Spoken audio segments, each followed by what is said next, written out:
One of the all-time greats in ring, of course. And something that Raven said not to me, but in another interview, that I found very interesting was that Raven's probably the only person who disagrees that Chris Benoit was a great worker, in the sense that he was consistently rushing from one thing to the next without ever giving sort of time to breathe. Do you think that's a fair criticism of Chris?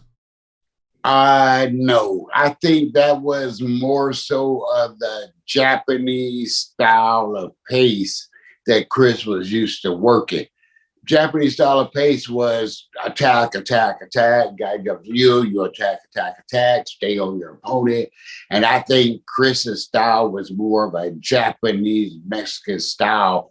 And then once we went to WCW and we was working together, I would say Ricky the Dragon Steamboat actually was the one who actually worked with me and Chris to have us slow our Japanese style down and sell more so we would get more out of it. So I would have to give our credit actually to Ricky Steamboat. I'm teaching me and me and Chris on how to slow down more and sell more as we started working instead of just working that Japanese hard go, go, go fight type style, So I believe Chris was a hell of a worker.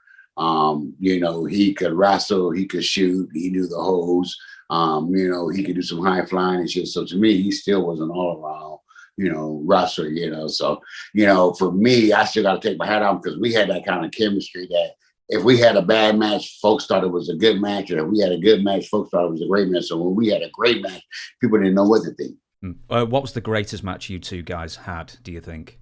Man, I would say Japan, WCW, Fall for Brawl, 19 minutes and 59 seconds. That's probably one of the best time close finishes that everybody could probably ever pull off in probably a lifetime.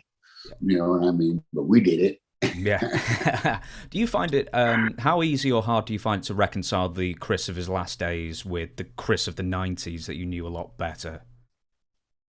For me, knowing our business and the shit that you can actually go through with mental health and physical abuse and, being in a professional wrestler, if you come to the States and they promise you this and this, they give you a contract and you're making X amount of money, and all of a sudden you're making all this money and you buy a house and all of a sudden they start taking your money away that they promised you that you was starting to get.